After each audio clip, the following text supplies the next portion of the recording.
ഈ ഒരു സമയത്ത് ചൂട് കൂടുന്നതുകൊണ്ട് മാത്രമല്ല, അങ്ങനെ ചൂട് കൂടുന്നതുകൊണ്ട് മാത്രമൊന്നും നമുക്ക് പറയാൻ പറ്റില്ല. ഒന്ന്, പാമ്പുകളുടെ ഇണചേരൽ സമയം കൂടിയാണ്, അല്ലെങ്കിൽ പാമ്പുകളുടെ മുട്ടകൾ വിരിഞ്ഞിറങ്ങുന്ന, കുഞ്ഞുങ്ങൾ വിരിഞ്ഞിറങ്ങുന്ന സമയം കൂടിയാണ്. അപ്പൊ ഇപ്പൊ ഞാനിപ്പോ ഇവിടെ കോടാലിലാണ്. ഇവിടെ പരിശോധിച്ചുകൊണ്ടിരിക്കുകയാണ്. നമുക്ക് ഇന്നലെ രാത്രിയിലടക്കം 5 വെള്ളിക്കെട്ടന്റെ കുഞ്ഞുങ്ങളെയാണ് നമുക്ക് കിട്ടിയിട്ടുള്ളത്. അപ്പൊ നമ്മൾ ഇന്ന് രാവിലെ പരിശോധന നമ്മൾ ചെയ്തുകൊണ്ടിരിക്കുകയാണ്.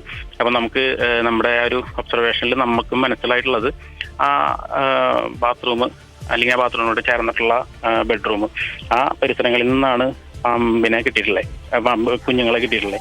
അപ്പൊ ആ ഒരു സാഹചര്യം നമ്മൾ പരിശോധിച്ചപ്പോൾ ബാത്റൂമിന്റെ ഡ്രെയിനേജിന്റെ ഔട്ടറിൽ ഒരു ചെറിയ വിടവ്, സിമെന്റിന്റെ ഗ്യാപ്പ് കണ്ടു.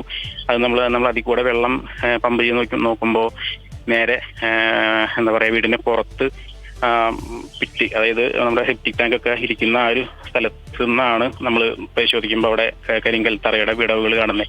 അപ്പൊ നമ്മളിപ്പോൾ അവിടെ നമ്മൾ പൊളിച്ച് നോക്കിക്കൊണ്ടിരിക്കുകയാണ്.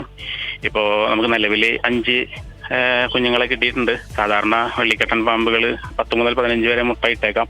അപ്പോൾ നമ്മൾ അതുകൊണ്ടാണ് നമ്മളിപ്പോൾ ഇവിടെ മൊത്തം കല്ലുകളൊക്കെ ഇളക്കി പരിശോധിക്കുന്നുണ്ട്. ഇതുവരെ നമുക്ക് വേറെ മറ്റൊന്നും മുട്ടയോ അല്ലെങ്കിൽ വേറെ കുഞ്ഞുങ്ങളെയൊന്നും ഇതുവരെ നമുക്ക് കണ്ടെത്താൻ ഇടയായിട്ടില്ല. അപ്പൊ ഈ ഒരു സാഹചര്യം എന്ന് പറയുന്നത് ഇപ്പോൾ പല സ്ഥലങ്ങളിലും, ഇപ്പോൾ കഴിഞ്ഞ ദിവസം ആലുവയിൽ ഇതുപോലൊരു വീടിനകത്ത് വെള്ളിക്കെട്ടന്റെ കുഞ്ഞുങ്ങളെ 3 എണ്ണത്തിനെ കണ്ടെത്തിയിട്ടുണ്ട്. അപ്പോൾ പിന്നീട് കണ്ടെത്തിയിട്ടില്ല. അപ്പോൾ അത് എല്ലാവരും, പൊതുജനങ്ങൾ പ്രത്യേകിച്ച്, അതൊന്ന് വളരെ ശ്രദ്ധ അല്ലെങ്കിൽ ജാഗ്രത വേണ്ടുന്ന സമയം കൂടിയാണ്. കാരണം കുഞ്ഞുങ്ങളാണ്, വീടിനകത്തേക്ക് കയറി വരാം.